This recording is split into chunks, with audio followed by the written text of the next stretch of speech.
Radio. Alchemy Radio. Alchemy Radio. Alchemy Radio. Analyze. Conceive. Believe. Are you tuned in?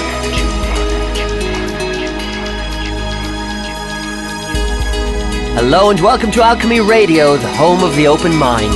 Thanks for tuning in. Hopefully you're enjoying the show and the variety of eye and ear-opening guests that we're bringing to you on a regular basis. As you know, we've been talking about increasing the output on the show from bi-weekly to weekly for the last while, and this is the first example of that. We're slowly but surely increasing our output. As you know, we're currently free, non-profit and available on demand from alchemyradio.net and iTunes. And the listenership is increasing every day, so I'm making my regular appeal for donations because as the show increases in popularity, so do costs, and it's becoming more and more expensive to prepare, produce and host the show, so your help is needed. You'll find the donate button on the website, and all we ask is that if you can at all, of course no obligation, but if you can at all, even spare the price of a cup of coffee every month or something small like that. It would go a long, long way towards keeping us afloat, and it's much appreciated. Check out our new Twitter account as well, twitter.com/Alchemy Radio, where you can get following and interacting with us with all your feedback, guest suggestions and other input. And we're on Facebook as well. Alchemy Radio is what you need to type in to find us. So, on to the show. This week's guests are Betty and Fran Cosgrave. Betty is based in South Dublin and she's been working with and helping people make changes in their lives for over 20 years. Using an eclectic blend of therapies and spiritual intuition, she helps clients gain clarity and profound insights into their own particular issues.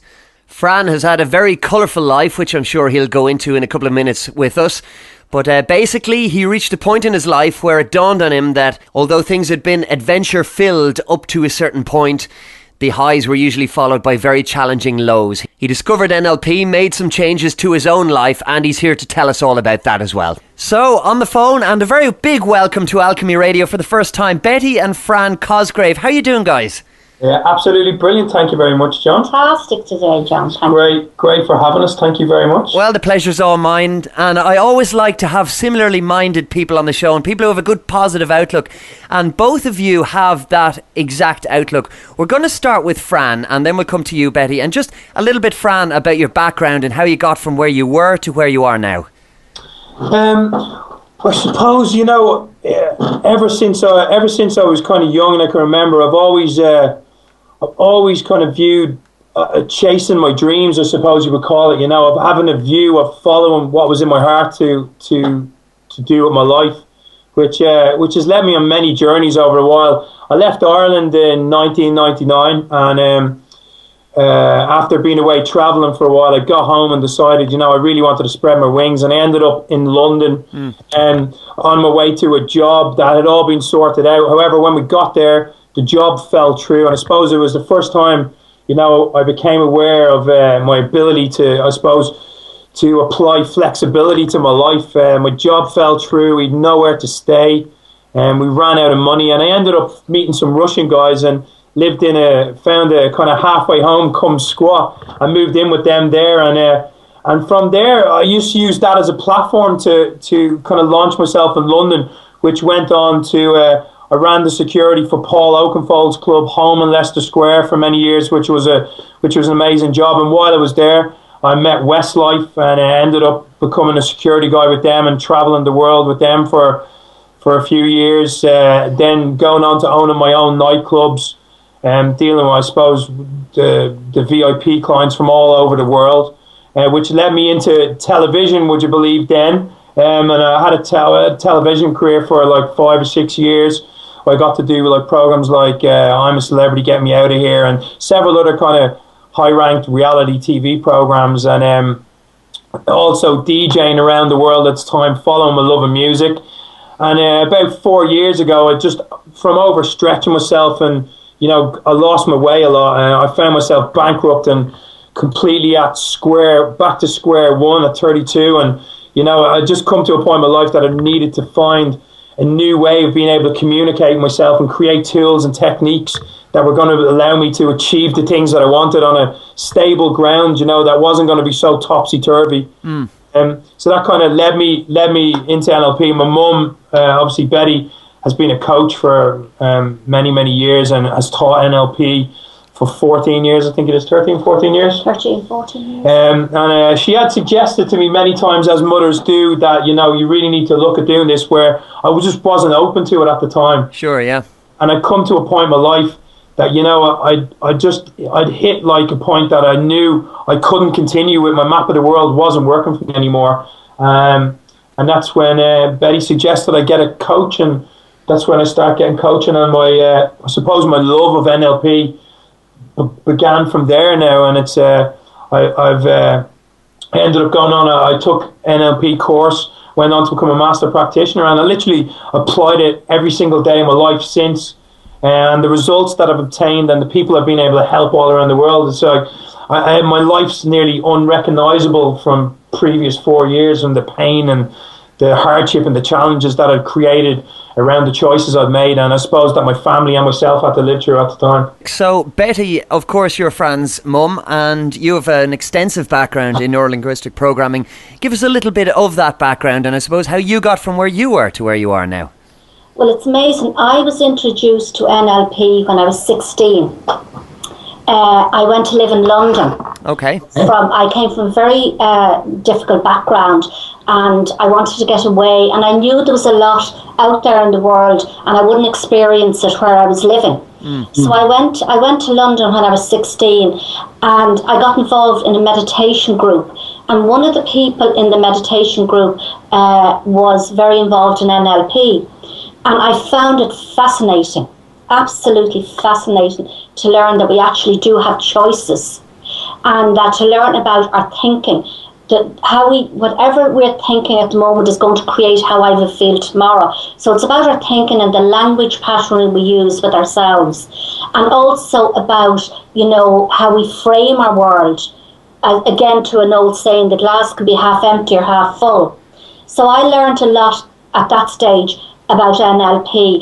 It took me a few years then to get into it on the level that I did get into it. I got into a lot of other things first. I trained as a reflexologist, a Reiki master, a craniosacral therapy, a lot of other therapies. And then I actually stepped back. I realised that my clients were getting a lot out of it, and they were changing their lives, but there was something missing. And that's when, about 15, 16 years ago, I actually really got back into the NLP and coaching. And I went and I trained with Richard Bandler as a practitioner, and straight away as a master practitioner. And I was so engaged with it, as Fran is.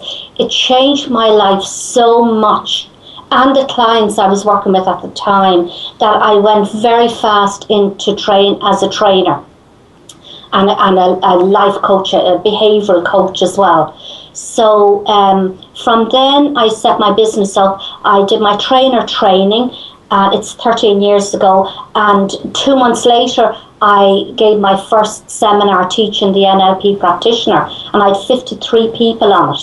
I was well known at the time for everything else I was doing. So when I introduced this, a lot of people here hadn't heard a lot about NLP. And when I gave talks like Fran and I are going to do on Monday the 9th, I start giving free seminars and giving little tools and techniques all over Ireland to let people know that there are ways of managing our life, and that we could learn how to respond to situations in our life rather than react. So I went all around Ireland giving 2-hour free talks, giving little tools and techniques, and handing out the techniques, printed techniques, that people could go away with a sheet of paper, that they didn't have to try and remember everything that I suggested to them at the talk. And from there, I built an amazing business with NLP on one-to-one and on the training.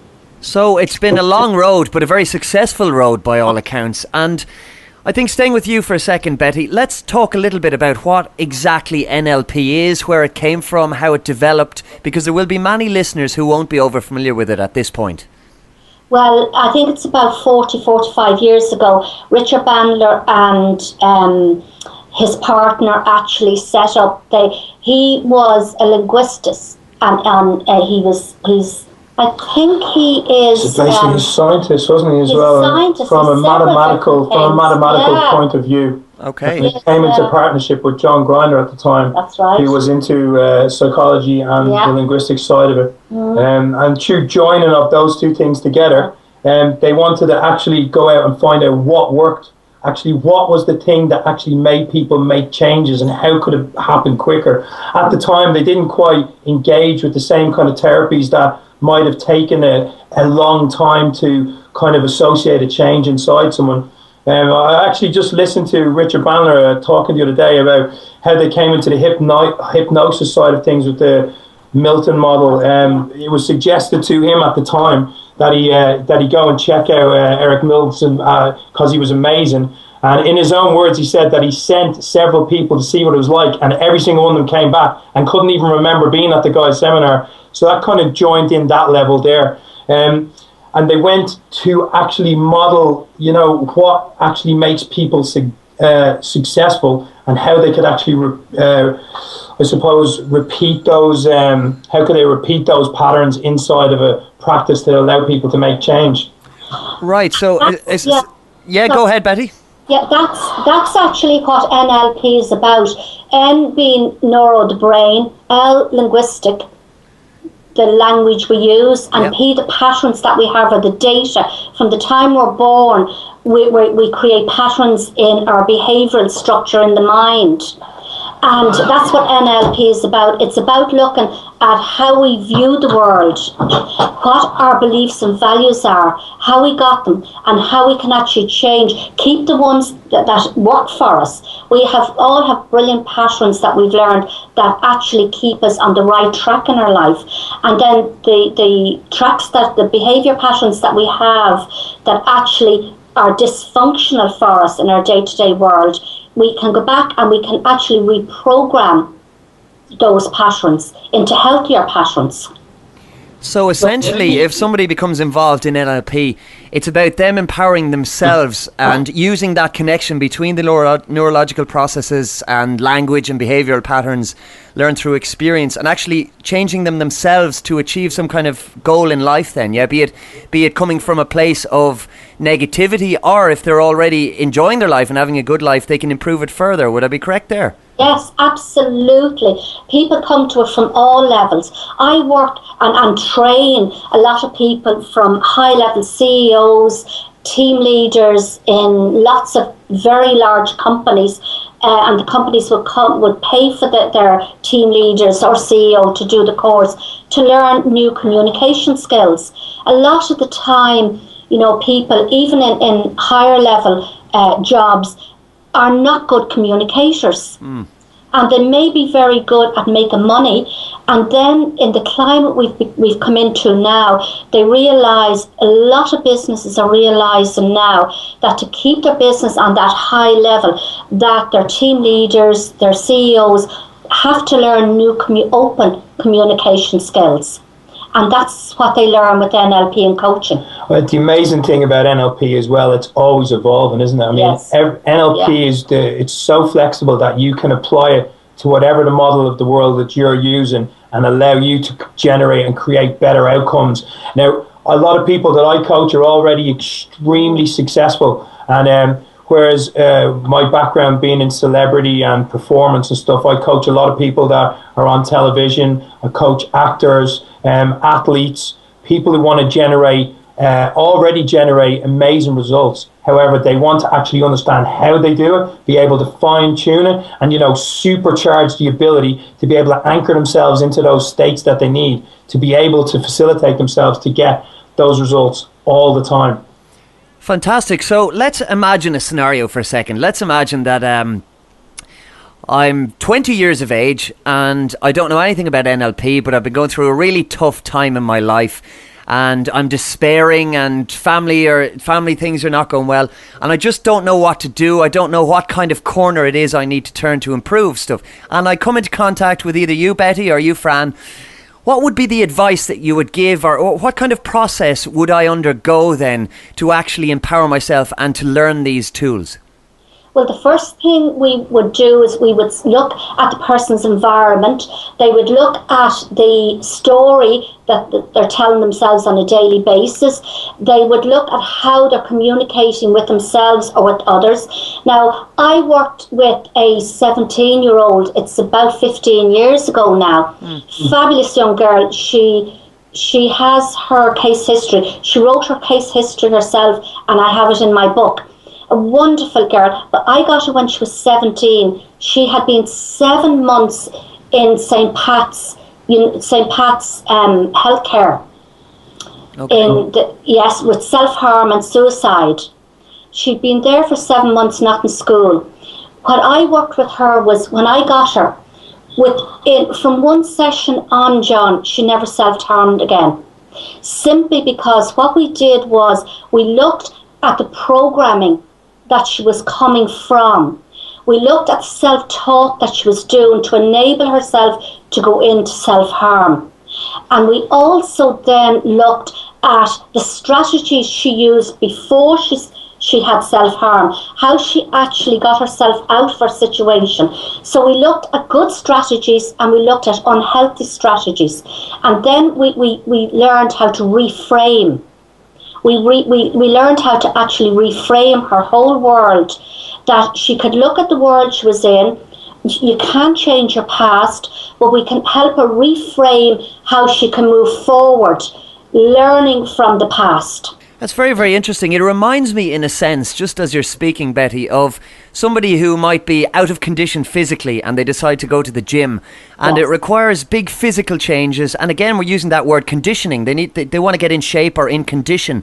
So this is almost like the mental side of that same analogy. Would I be correct? Or am I wide of the mark? Yeah, sorry to interrupt, John. If you just, the example you gave, going to the gym, physical, if you think before you go to the gym, before you get off the couch, you have to think something first. Something has to pass through. A decision is made. Now, what NLP gets down to is how that decision is made. It's what we have to tell ourselves. It's what we are telling ourselves, or what we need to tell ourselves. And it actually comes down to the way that we tell ourselves, what mode of communication we use to actually get through to it. So, for instance, as Betty just said, especially with someone that's like, as you described earlier on, at that young age, and no, they're not happy at home. Another way we look at it is, first of all, we've got to know what we do want. So, underneath it all, everybody on some level does have an idea of what they do want, even if they're not able to connect with it at that moment in time.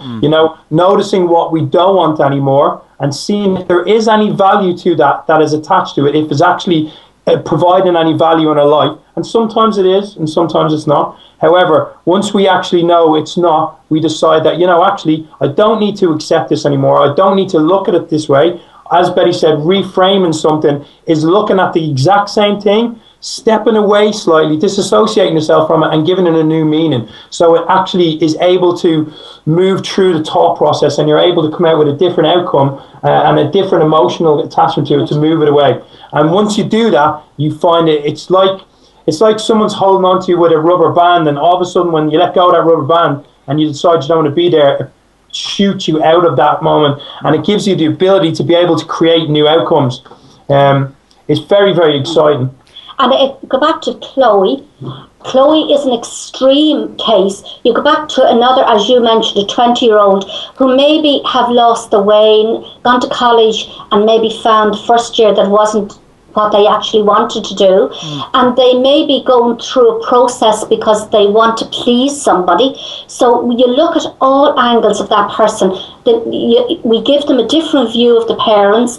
We let them see, we frame it again, as Fran say, we get them to stand back and stand in somebody else's shoes. Your parents may be coming at you at an angle that you're not comfortable with. However, let's step into their shoes and see what their concerns are. So you actually change how they perceive the other person, as well as changing their outlook on themselves, John. Absolutely fascinating. And I find it very interesting because we know the past experiences shape, I suppose, who we become or what way we act, and it gives us a certain perspective or a paradigm.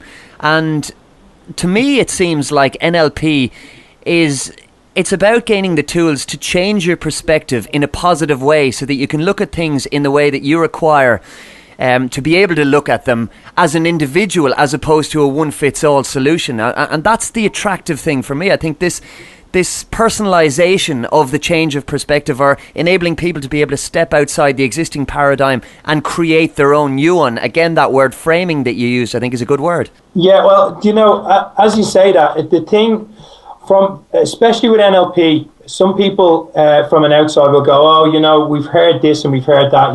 Somebody goes, oh, you use it for influencing people. The type of NLP that I've been taught through my mum and that she teaches is a soul-based NLP that's used to help people make choices that actually adds value to themselves, to their partners, to their children, to their jobs, and it comes from a point of, once you're able to communicate with yourself and you can understand yourself, you can communicate with the people close to you better. Once you can communicate with them, you can communicate with community around them. And once then you've set up a pattern that you're able to actually maneuver through understanding what you want to say, how to actually get it across to people in a way that they'll understand themselves, and being able to help them to actually move that on. So when it comes to management of oneself or management of a team or any type of management at all, NLP training is a must-have in this day and age.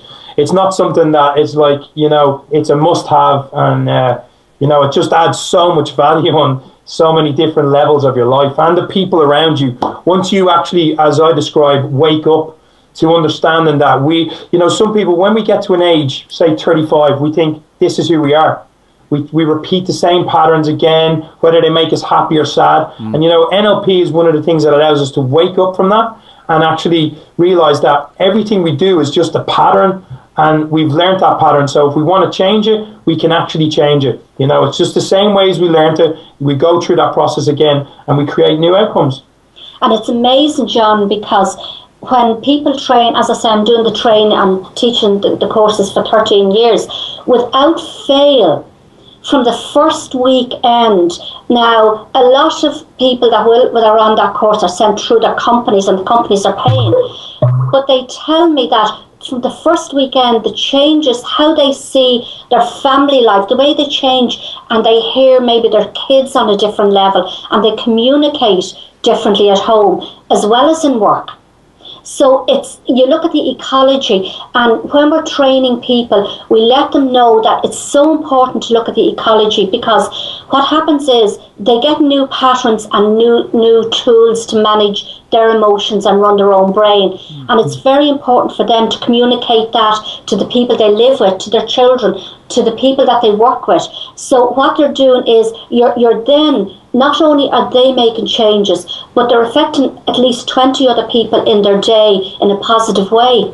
And connecting with a flexibility in your own choices and beliefs and values that allows you to be able to, to really move into kind of paradigm, I suppose, in your life that, anything is possible. Yeah. It's what we say. I mean, for instance, everything that we're experiencing now was what we were telling ourselves and what we were thinking about, and the programs we've been running up to this time. And it's quite clearly, if you're doing well, you can do even better using those to model what you've done. Obviously, again, with modeling, apart from NLP, obviously I write and produce music, and it's been my dream for years to do it. Now, in the last 3 years since I've applied NLP to producing my music and modeling, what I did is I went out and found the top 5 people in my industry, and I found out everything I could about them, and I used the model that I created from them and applied it to my own business. And over the last 3 years, we've just gone like into the stars. We've signed to the best labels in the world. We're playing all the best gigs all around the world, and it's one of those things that now I can truly say that, I've achieved that level, and, not only just have got to it, but now I'm actually able to look at it objectively and think, right, I've got to this far, how much further can I go? I think that's a very good example of how somebody who has an idea or a goal that they're already aware of can apply NLP then to actually go and get that, as opposed to the previous example of somebody who was a little bit down in the dumps and used it to get out of that rut. So let's look at positivity versus negativity for a second, because there are one or two naysayers who will say that, oh, well, it's a form of brainwashing, or it's this, that and the other. But my own personal stance on that would be that, quite simply, NLP is a tool, and how somebody chooses to use that tool is down to the person themselves. So can you maybe, Betty or Fran, or both of you, talk a little bit about that and some of the criticism that NLP, as any kind of method, or be it scientific or pseudoscientific or medical or whatever it is in the world around us, anything new and particularly anything effective tends to come in for a lot of criticism. So how would you address that? Well, now, how I address that is there is absolutely no doubt that you can manipulate with NLP because it is a new language pattern. However, and the way I teach it, there's no way you can manipulate with it, simply because we teach it from the heart, we teach it from the soul, we teach it in an environment that is teaching for positive feed forward. And that is exactly the way I teach it. And very quickly on, people realise that when I interview them, before I interview people and I meet and chat with them before I sign them up for my course, because they need to know the way I'm teaching it. If they're looking for just left brain solutions, my course is not the course to do. If you want an overall view, you want to learn how to manage your emotions and run your own brain, how to actually move forward and facilitate others in a positive way, even the people that you're living with, and you take everybody into consideration with your new tools, techniques and language pattern. So that is the way I see it, and that is the way I present my courses every year when I'm actually delivering the courses to new delegates. And I just add on to that, at this stage now, NLP, whether people are aware of it or are just coming aware of it and know that you should do some sort of NLP training, it's so widespreadly used throughout media, all politicians, all people that are in a high stature or power position have 9 times out of 10 had NLP training at this stage. And what I also say to people is, if this is being used all around you, being aware of it and knowing how to use it for you to get the results you want, rather than having someone leading you to that destination, opens up your future to be able to create. As I said, I know I'm a lot about outcomes, but I really do, when I'm coaching with people, I always start off with, look, what is the outcome you want and what is the result you want? And in a respect like that, NLP is everywhere now. There's no denying it anymore. It is, as far as I'm concerned, one of the strongest and most powerful tools to understand ourselves first and be able to communicate with ourselves, and then the people around us, and then obviously the community that are around from there. But the value from myself, I've actually, since I've finished doing my courses, I've actually brought it into my home, to my friendships, to my business. And it's kind of spanned out from there, and the effect it's had on all the people around me, a positive effect that I actually use through all my social networking sites now. Every single day I'm able to add more value to people's lives because of the value I now attach to my own life through, I suppose, NLP. I mean, I'd say for the first time in my whole life now, I'm actually become comfortable in my own skin, and I've accepted myself on a level that is, I would have thought, impossible before. I'm actually comfortable to be with me, to understand me and who I am. Always knowing that I can continue to expand and add value to myself through that kind of respect.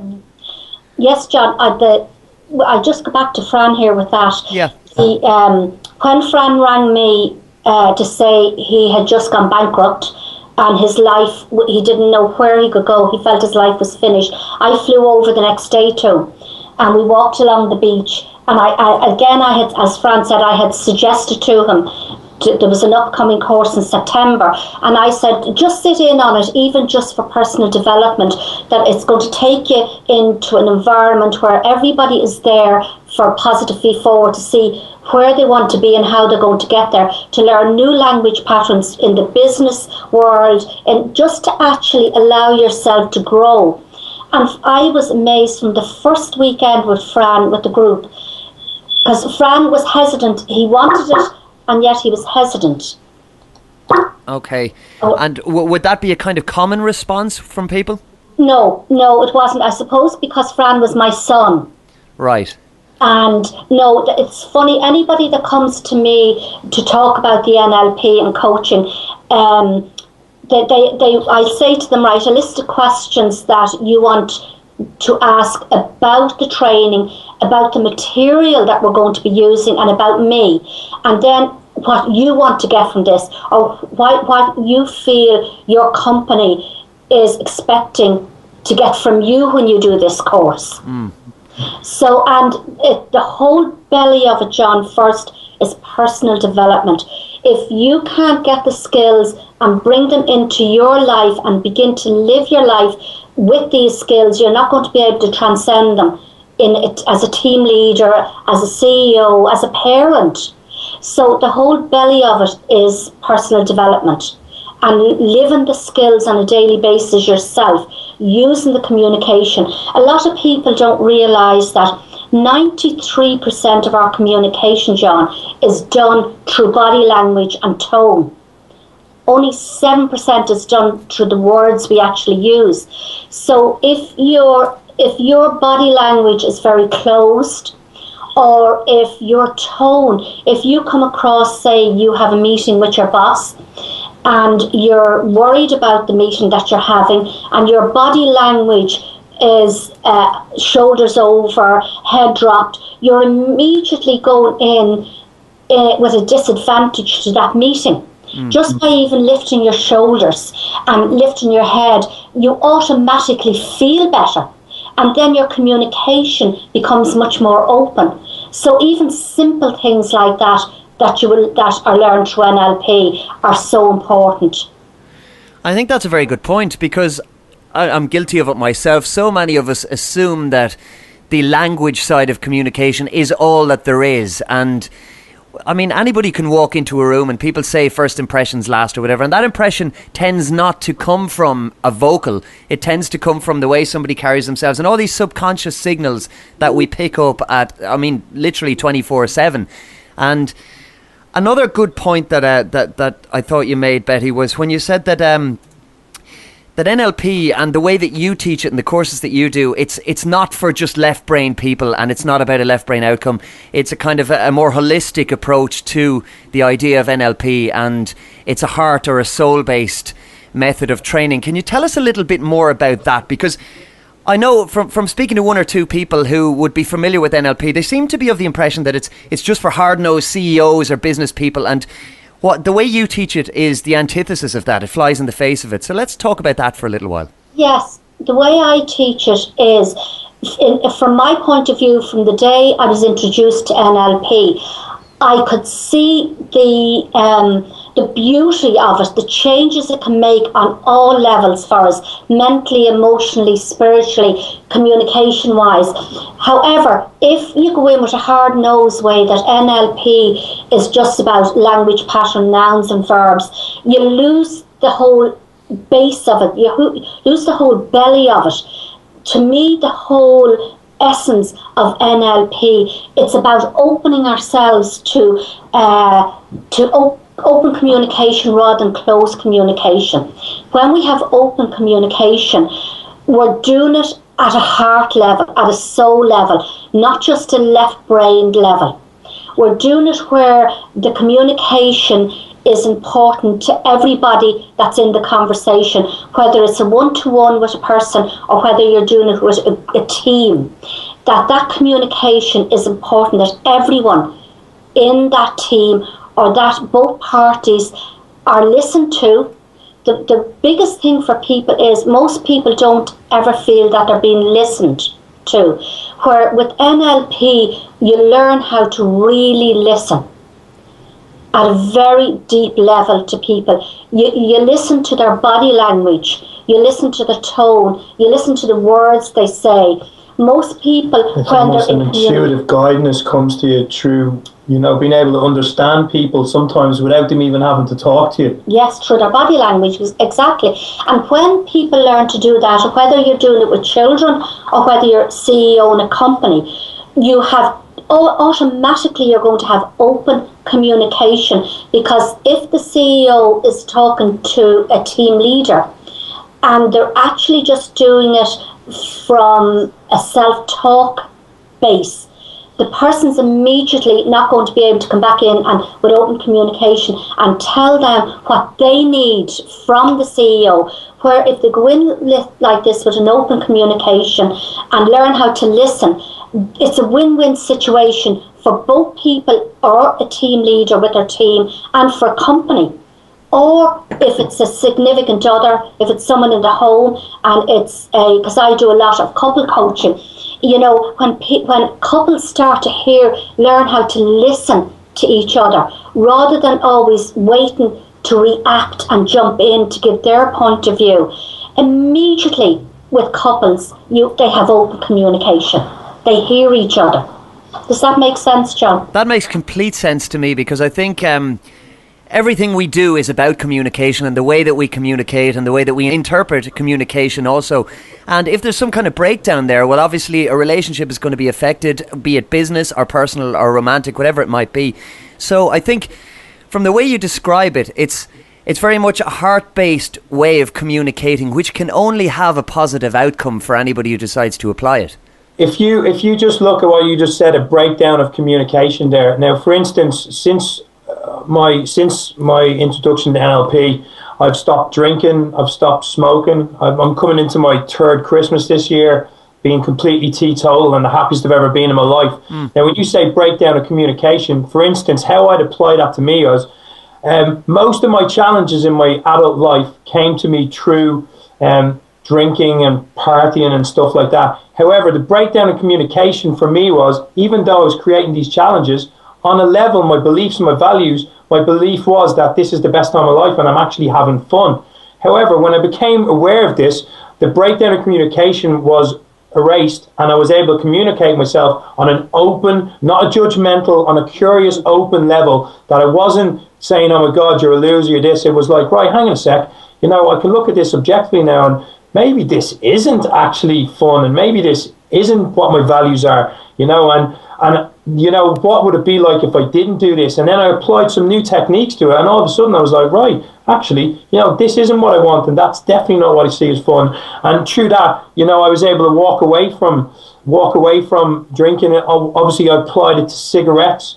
I mean, a couple of years ago, I went to the doctor just as a routine checkup, and I walked in and my voice was quite gravelly, and he said to me, you know, I think you need to go down straight away. We need to have your throat looked at. And I was like, why? And he said, you know, I don't want to scare you, but, you know, I think you might, it's signs of cancer in your throat, which you can imagine to anyone when, you know, in life we need to have certainty, which keeps everything bound together. Yeah. You know, that kind of throws out certainty. So I had to have an emergency biopsy on my throat, you know, which we did. I had to wait 2 weeks for the results, and eventually I got the results, and it was all clear. However, the doctor did say to me, you know, you need to stop smoking now, or this could be a future thing, a future challenge. So I gave up smoking. However, a couple of months later, you know, I'd be having a few drinks, and all of a sudden your old pattern would fire up, and you think, oh, it's okay to have a cigarette. And still, on some level, I would have associated pleasure, even though it caused me a lot of pain, I'd associate pleasure to still having that cigarette. However, now, with an NLP kind of view of that, of changing my belief patterns, now my belief as I look at a cigarette is ultimate pain. You know, I look at it, I see people sitting in the car smoking on the way to work, and it creates an ultimate pain kind of anchor to me. So, you know, the idea of ever smoking again, you know, it's just, I could never actually pick up a cigarette again. And the same with alcohol for a sense. You know, it just gives us the ability to be able to open up new options to ourselves and come outside of who we believe we are or who we think we are at that certain time. And I tell you what I love about it too, John, is there's no judgment in NLP. There's absolutely no judgment. When we actually look at the world in a different way, we all have a map of the world that we work with and how we all filter our information, and not two people have the same map. I work with families, and I might see 5 children, John, that were in the same room in the same situation, and all 5 of those children will have a different picture and a different story to what happened in that room. So what NLP does then, it lets them see that their map of the world, how they perceived it, was where they were at emotionally at the time. It wasn't that somebody in the room was telling lies or something. They all experienced it differently. Yeah.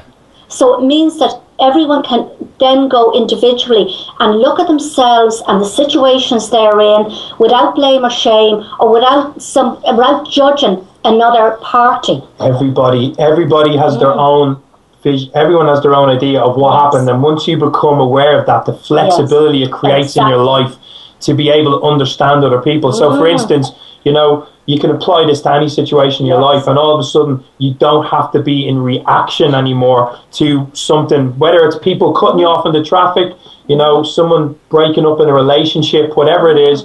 We all have to go through these things every day in the life. It's the story that we attach to it and we tell ourselves either creates the fear, anxiety and pain, or it creates, this is another opportunity for me to grow and expand and become more than I was. That's what I love about it so much. A few years ago, I'd say at the lowest point of my life, after my bankruptcy, my TV career was gone, my DJing, I just couldn't get any work. And I had to go to a job centre, which was probably the lowest point of my life, just before I started doing my coaching myself. And I was standing in a queue, and a guy came up to me and asked me for a photograph in the queue. And I literally, I felt something inside broke. And as I walked outside, as I was walking away outside, I'm going to use this moment to actually make my life better.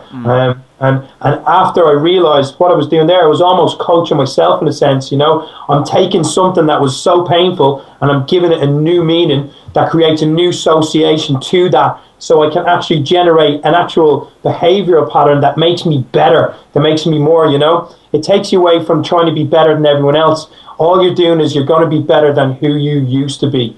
And that means you're always moving forward. Does that make sense? That makes a lot of sense. That's very, very interesting. And I think a very good point, because it's not about competition. It's not about being better than Johnny next door or Mary across the road or whatever. Once competition is removed, I think the ego is released in a sense. And I think it becomes a lot easier for people to create their own reality. Oh, absolutely. And that's what it's about. It's about stepping back from the ego. And again, it's about responding to our situations in our life rather than reacting. And the more people that learn to do that, the easier the world will be to live in.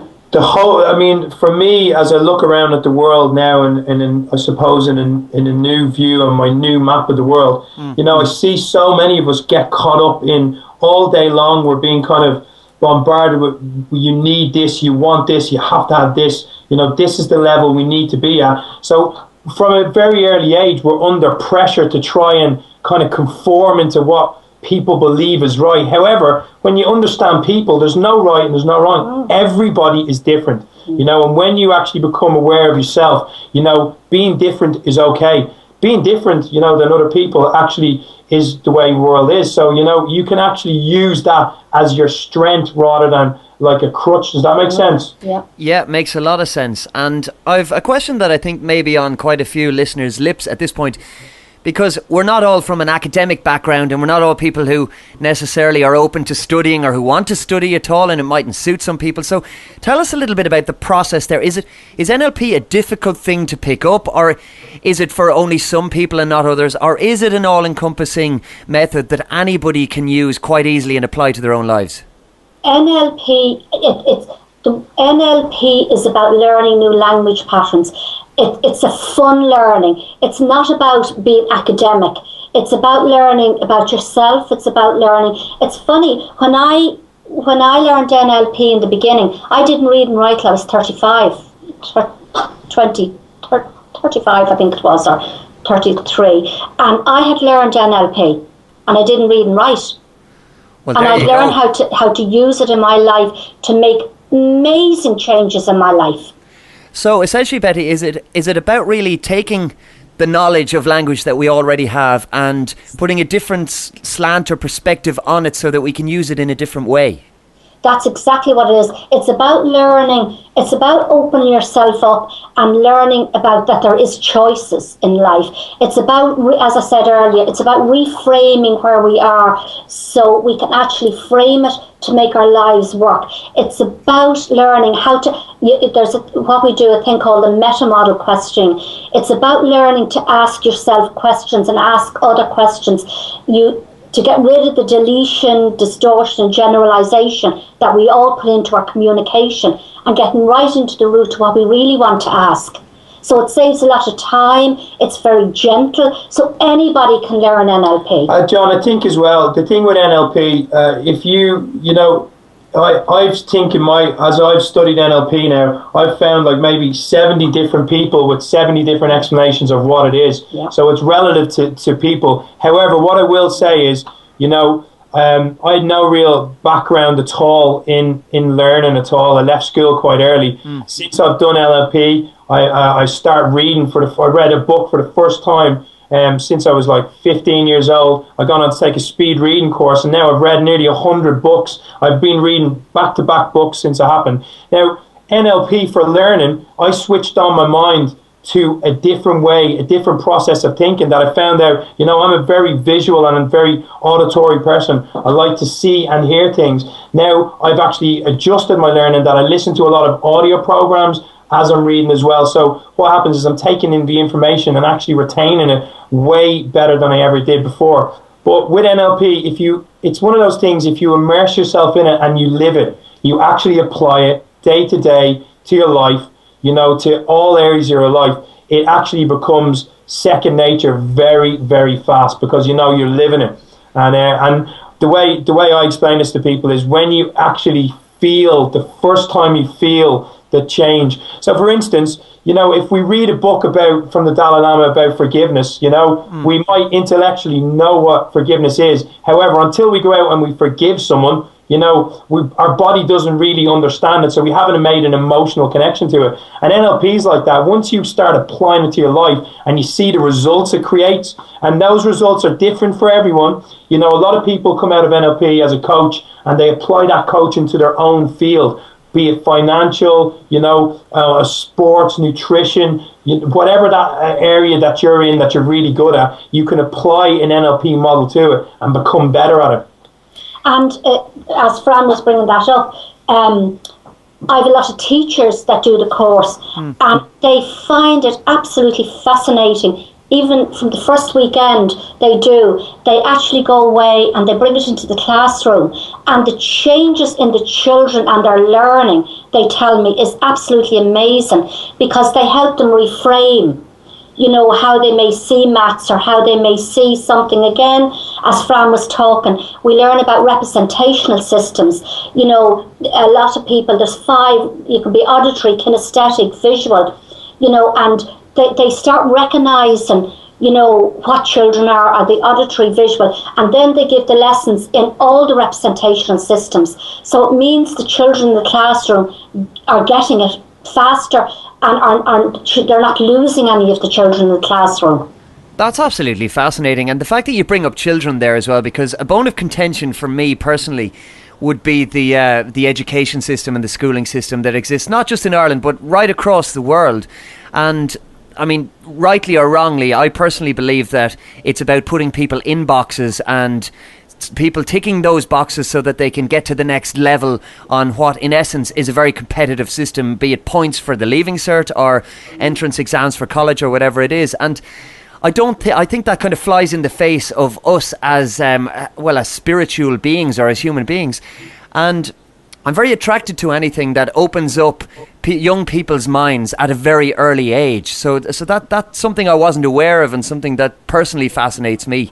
Oh, it's great. Yeah, I've one young man who's a teacher who did the course last year, and he's now actually given talks to the teachers in his school and other schools on how he's brought NLP into the classroom and explain it to them how they can do it and the difference it will make in the classroom, and he's getting great results. So the more people, as I say, engage in this, especially as you say with young children, it's opening children's minds to a whole different way of seeing themselves and seeing the world. Absolutely fascinating. And for those who would like to know more, tell us about the big event that's happening in Dublin next Monday on the 9th. Yes, the 9th from 7 until 9. Fran and I are giving an open talk. We will be given tools and techniques to manage. As we all know, I absolutely love Christmas, and I have found Fran's 38. Come on, give me a few years there. Oh, sorry, you're 36. We're married. No, sorry. Dermot and I are married 38 years. Whacking a few years on there. Yes. No, I'm married to Fran 38 years, but for all that time, we've never had a bad Christmas. We've never had a row over Christmas as a family. We all have the most wonderful Christmas because of open communication. And is the talk on the 9th in Dublin, it's open to all kind of levels and people who are totally new to NLP and maybe people who are a little bit familiar with it also? There'll be people there. There'll be a lot of people that I've trained there that will be coming for more inspiration. And there'll be lots of young people. We're getting a lot of calls and emails from young people who want to know more. So it's open to everybody. We'll be giving. I think as well, we're going to be just talking about some of the situations and challenges that we've faced in our life and how we've applied some of these tools and techniques to it. And also as well, through covering some of maybe law of attraction and how to apply some flexibility to what we think and to raise our vibration to attract the things that we want into our life, you know what I mean? So just to mention as well, it is a ticket event, so anyone that does want to come down needs to email info@bettycosgrave.com or contact francosgravecoaching.com. Otherwise, obviously you can give out those information later on. But it's generally open to everyone, John. It's just going to be a really good, fun time talking about stuff that makes your life better, it makes other people's lives better, and just bringing up the vibration of yourself coming into the festive period. And giving tools and techniques for people managing relationships over that period of time and going into the new year. So we'll be giving tools and techniques for them to actually have a much easier Christmas with relations, with friends and family. And there's no charge, but it is important that people get tickets in advance, yeah? Yes, but yes, because for the size of the room and to make sure, the last talk I gave, I didn't do a ticket only, and what happened was a lot of people arrived later and we hadn't enough seating for them in the middle of the talk. So it's just to get the numbers as well. And is there a website that people can go to if they would like to find out more information? Yeah, you can go to www.francosgravecoaching.com. I've got all the information up there, and obviously you can go to www.bettycosgrave.com. And my email at the moment would be info@bettycosgrave.com. Okay, that's great. Okay. I'm very much looking forward to the 9th, and we'll get the details up on the website for those people who would like to find out more. Have you any kind of last message for those listening who will no doubt have been fascinated by what it is you have to speak about? Well, I'd say, from my soul and the way I live my life now, I asked myself a question a few years ago, what do I truly value? What's my passion? What gives me the fulfillment that I need every single day to make my life better? And, what I needed to be is every day I just needed to be better than I was the day before. So what I'd say to people is, being able to ask yourself good questions. Good questions give us good answers. When there's a computer term that says GIGO, garbage in, garbage out, if we ask ourselves crap questions all day long, we're going to get crap results all day long. So learning how to reprogram that, to focus more on the things that we want, less on the things that we don't want, adds untold amount of value to our life. So I'd say to anyone that's interested in, getting even better results, and finding that place that you're at peace and calm inside your own body, yet still being able to find the inspiration to move forward and follow your dreams, I'd say. No matter what your situation is. Exactly. And also a great little technique that a lot of people tell me they find really helps them would be the climate we're in, and everywhere we go we're seeing things going on that maybe will put fear into us. To start the day with gratitude, no matter what's going on in your world. A great little technique, John, that I still use is writing down one thing I'm grateful for every single night. It can be that I saw a beautiful flower during the day, or somebody said hello to me, or it can be anything they like. Write it down, stick it under your pillow. The minute you engage the next morning, take it out, start your day with gratitude. Because how we start the day is how we're going to finish it. If we start the day with fear and anxiety and dread, that's what we feed ourselves all day. So no matter what the situation is, just start the day with a small thing of gratitude. Fantastic. That's a great tip that I'm going to start tonight, and I'm going to report back to you now in 9 or 10 days' time. Great. Well, listen, I'm looking forward to that. Yeah, likewise. And listen, Betty and Fran, it's been fantastic speaking to you on Alchemy Radio. Thank you for your time and for joining me. And I look forward to seeing you both on the 9th in the Radisson in Dublin from 7 p.m. I'll be looking forward to it, and thank you so much. Yeah, thank you very, very much, John. You're a gentleman, and thanks to everyone, all your listeners as well. Great show. I have the power, you have the power, we have the power. Betty and Fran Cosgrave, thank you for joining me on Alchemy Radio today. Thanks very much, mate. See you later. Alchemy Radio. Alchemy Radio.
Hope you've enjoyed this week's episode of Alchemy Radio. Remember, we're relying on donations to keep the show in its current free and advertising-free format, and are hugely grateful for all the help you can offer. There's no fixed cost on your donations. Every little helps, so even if you could spare the price of a sandwich or a cup of coffee every month, it would go a long, long way towards keeping us afloat.